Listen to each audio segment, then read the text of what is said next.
ఇంతమంది DSC బాధితులా? Yes sir, ఇంకా చాలా మంది ఉన్నారు సార్. నాకు అదే ఆశ్చర్యం అనిపిస్తుంది నాకైతే. మన హయాంలో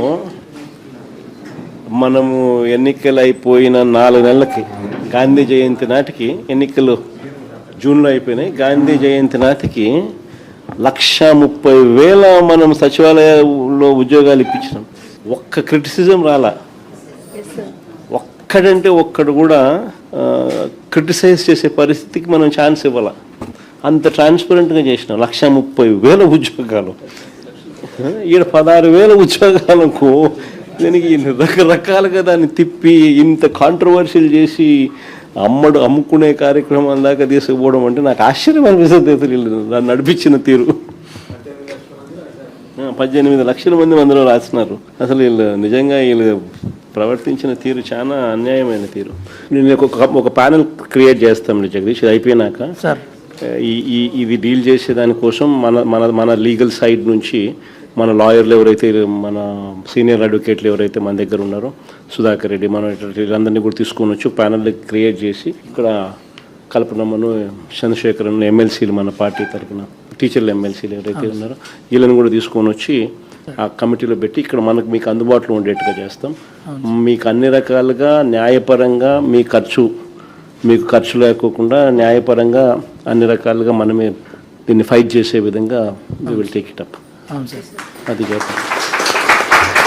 ఇక్కడ జియో ఫస్ట్ ఏమో ఇచ్చి ఎటువంటి ఎగ్జామ్ పెట్టకోకుండా సర్టిఫికేట్ల కేవలము వీళ్ళ ఇష్టారాజ్యంగా దొంగ సర్టిఫికేట్ల ప్రకారము, లేకపోతే వీళ్ళ సర్టిఫికేట్లు ఏదైతే కరెక్ట్ అనుకుంటారో దాని ప్రకారమే ఉద్యోగాలు ఇచ్చే కార్యక్రమాలు చేసినారు.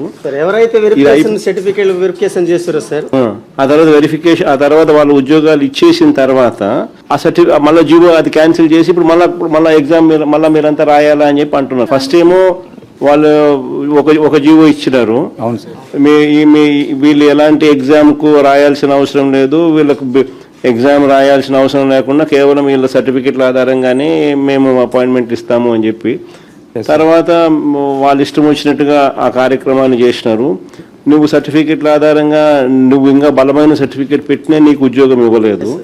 కానీ వాళ్ళు ఇష్టం వచ్చినట్టుగా వాళ్ళు చేసుకున్న తర్వాత మళ్ళీ వెంటనే మళ్ళీ ఇంకో జీవో మళ్ళీ మార్పు చేసేసి ఇప్పుడు మళ్ళీ మీకు కూడా ఎగ్జామ్ మళ్ళీ దీనికి కూడా ఎగ్జామ్ రాస్తేనే, ఎగ్జామ్ పాస్ అయితేనే అని మళ్ళీ తీసుకొచ్చినారు.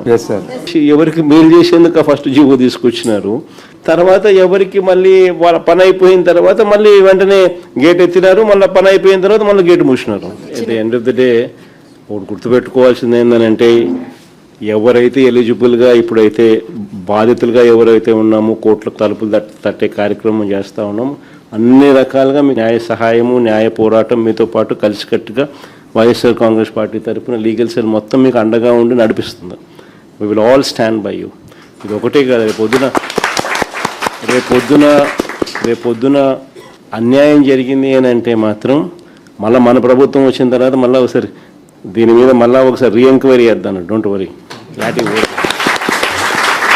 Wheel demand for an enquiry తల్లి, we'll demand for CBI enquiry. In fact వీళ్ళు పొరపాటున ఏ రకంగా చేయకపోయినా కూడా నాట్ ఓన్లీ ఇప్పుడు ప్రస్తుతానికి నేను చెప్తా ఉన్నాను, ఈ కోర్ట్స్ అనేది ఆశ్రయిస్తూ ఉన్నాం అనేది one part of the story. Matter of only time. కొంచెం ఓపిక పట్టు. ఏడిచినందువల్ల సాధించేది ఏం లేదు, ధైర్యం కోల్పోవడం వల్ల మనం సాధించేది ఏం లేదు. ధైర్యంగా ఉండండి.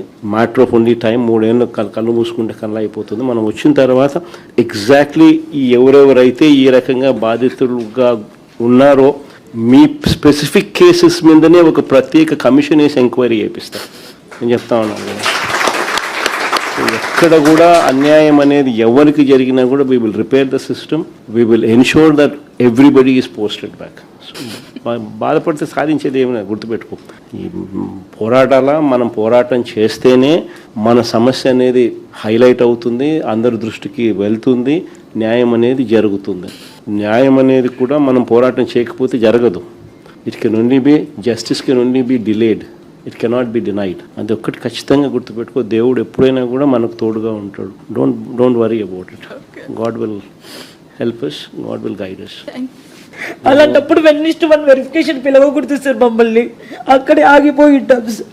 ఒకటి దీంట్లో 1:1 అని చెప్పి పిలిచి సబ్జెక్టులు వెరిఫికేషన్ ఆఫ్ సర్టిఫికేట్స్ మాత్రమే అన్న పరిస్థితి నుంచి రిజెక్ట్ చేయడం అన్నది ఒక తప్పు అయితే, వెరిఫికేషన్ అనేది లో పూర్తిగా సర్టిఫికేట్లో ఆథెంటిక్ జెన్యున్ అని చెప్పి తెలిసి ఉన్నా కూడా రిజెక్ట్ చేయడం ఒక తప్పు అయితే, రెండోది ఇంకోటి ఏంటంటే, ఇంకొకటి ఇంటెన్షనల్గా వీళ్ళు చేసిన మిస్చివస్ పని ఏంటంటే, ఏ ఎగ్జాము రాయకుండా స్పోర్ట్స్ అని చెప్పి ఒక కేటగిరీ ఒకటి క్రియేట్ చేసి వాళ్ళకి ఎటువంటి ఎగ్జాము అవసరం లేదు, ఎటువంటి క్వాలిఫికేషన్ అవసరం లేదు అని చెప్పి వాళ్ళకు టీచింగ్ పోస్టులకు ఉద్యోగాలు ఇచ్చేసే కార్యక్రమంలో భాగంగా ఇయడము, అది తీసుకొచ్చేదానికోసం మిమ్మల్ని అందరినీ కోసేయడము.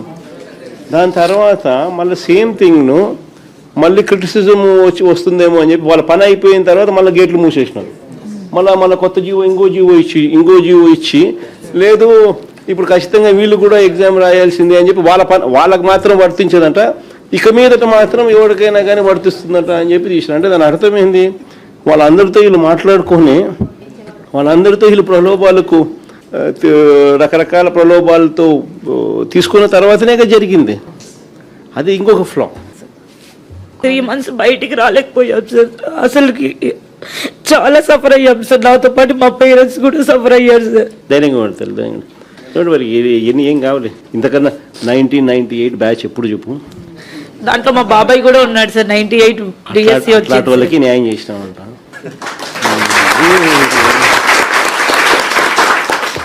దీని గురించి బాధపడతావు ఎందుకు, కొంచెం ఓపిక పట్టు. Thank you sir.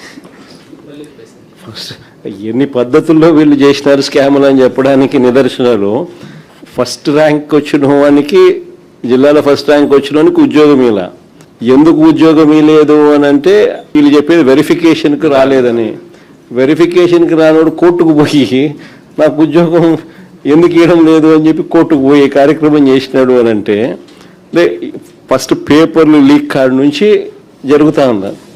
ఇలా కావాల్సిన వాళ్ళకు ఫస్ట్ పేపర్లు లీక్ ఇచ్చి కొంతమందిని తెచ్చుకునే కార్యక్రమం, తర్వాత రకరకాల పిచ్చి జియోలు ఇచ్చి ఎలాంటి క్వాలిఫికేషను అవసరం లేదు అని చెప్పి ఏకంగా జీవోలు ఇష్యూ చేసి గేట్లు ఎత్తడము, గేట్లు తీసేయడము, ఆ పద్ధతిలో కూడా మళ్ళీ తీసుకొచ్చే కార్యక్రమం చేయడంతో గందరగోళం క్రియేట్ చేసినారు. సో ఇక్కడేమో 1:1 అని చెప్పి పిలిచి సర్టిఫికెట్స్ వెరిఫికేషన్ మాత్రమే ఫార్మాలిటీ అనేది పెండింగ్లో ఉండగా, సర్టిఫికెట్లన్నీ పర్ఫెక్ట్గా ఆథెంటిక్గా ఉన్నాయని తెలిసినా కూడా మళ్ళా ఉద్యోగం ఇవ్వకోకుండా ఎగరగొట్టే కార్యక్రమాలు చేసినారు. ప్లస్ మిమ్మల్ని ఎగరగొడుతూ ఫిల్అప్ చేసినవి చూస్తే మోస్ట్ అబ్జర్వ్డ్ పేర్లు ఎక్కడెక్కడో ఏదో క్వాలిఫికేషన్లో ఉన్న వాళ్ళని తీసుకొని వచ్చి ఇచ్చిన పరిస్థితులు కూడా కనిపిస్తూ ఉన్నాయి. వాళ్ళ క్లారిఫికేషన్ అడిగితే అసలు లెక్కలేనితనంతో క్లారిఫికేషన్ ఇస్తాను. మీరు అడిగేది ఒక క్వశ్చన్ అడుగుతారు, వాడు క్లారిఫికేషన్ ఇచ్చేది మీరు అడిగిన భాష అర్థం కానట్టుగా ఏదో ఒక వేరే ఆన్సర్ చూస్తే వేరే మాదిరిగా ఇంకొక క్వశ్చన్కి సంబంధించిన ఆన్సర్ ఇస్తూ ఉన్నారు. అంటే లెక్కలేనితనంతో ఆన్సర్ ఇస్తూ ఉన్నారు.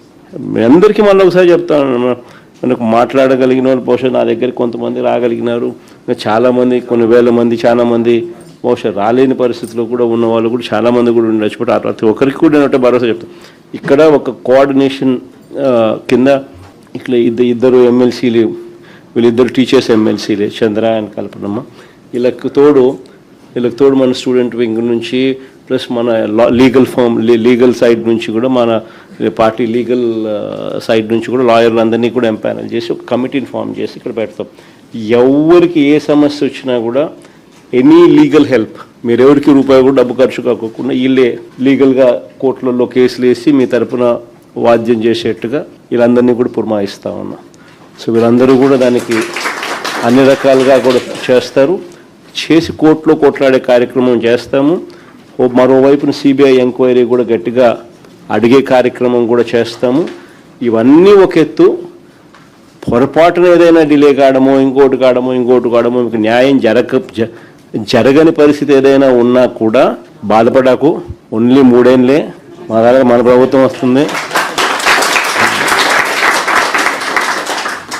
వచ్చిన వెంటనే ఒక కమిటీ వేస్తాము, మీ అన్ని కేసెస్ దానికి రెఫర్ చేస్తాము, చేసి ప్రతి ఒక్కరికి కూడా న్యాయం జరిగేట్టుగా 98 బ్యాచ్ ఏ రకంగా న్యాయం జరిగిందో మీ అందరికీ కూడా మళ్ళీ ఖచ్చితంగా అర్హత ఉన్న ప్రతి ఒక్కరికి కూడా మీ అందరికీ న్యాయం జరిగేట్టుగా కూడా చేస్తాం. అది కూడా గుర్తుపెట్టుకోండి. అది అట్టాగు జరుగుతుంది 3 ఏళ్ళ తర్వాత. ఈ లోపల మనం చేసే పోరాటం కూడా ఆగకుండా కోర్టుల ద్వారాను సిబిఐ ఎంక్వైరీ డిమాండ్ చేస్తూ ఇవన్నీ కూడా చేస్తూ మనం చేసేటివన్నీ కూడా చేస్తూ పోతాం. సో 2 కూడా చేస్తాం. అందరికీ కూడా ఒకటే అష్యూరెన్స్ ఇస్తాను. ఇంతకుముందు నేను చెప్పినట్టుగానే కొంచెం ఓపిక పట్టండి, పోరాడితేనే మనం సాధించుకోగలుగుతాం. ఆ విషయంలో 4 అడుగులు ముందుకేస్తాం. ఖచ్చితంగా పోరాడుతూ ఉన్నారు. అన్ని రకాలుగా సహాయ సహకారాలు నా తరపు నుంచి కూడా అన్నీ ఉంటాయి. ఇది డిలే అయినా మనం న్యాయం సత్వరమే రాకపోయినా కూడా బాధపడాల్సిన అవసరమే లేదు. కన్ను మూసుకుని కన్ను తెరిచేసరికి 3 ఏళ్ళు అయిపోతుంది. అయిపోయిన వెంటనే మనం అధికారంలోకి దేవుని దయ వల్ల ఖచ్చితంగా వస్తాం. వచ్చిన వెంటనే కమిటీ కాన్స్టిట్యూట్ చేస్తాను, మీ అన్ని కేసెస్ దానికి రెఫర్ చేస్తాను. 1:1 కింద పిలిచి వెరిఫికేషన్ ఆఫ్ డాక్యుమెంట్స్ మాత్రమే పెండింగ్లో ఉన్న పరిస్థితుల్లో మీ అందరికీ కూడా జెన్యున్ డాక్యుమెంట్స్, ఆథెంటిక్ డాక్యుమెంట్స్ ఉన్న పరిస్థితి ఉన్న నేపథ్యంలో ఉన్న వాళ్ళందరికీ కూడా ఖచ్చితంగా జరిగించాల్సింది జరగాల. కానీ తప్పులు జరగడం వల్లనో ఇంకొక దాని వల్లనో నష్టపోయిన వాళ్ళందరికీ కూడా అవసరమైతే ఎక్స్ట్రా పోస్ట్ అయినా క్రియేట్ చేసైనా కానీ మీకు మంచి చేస్తాను.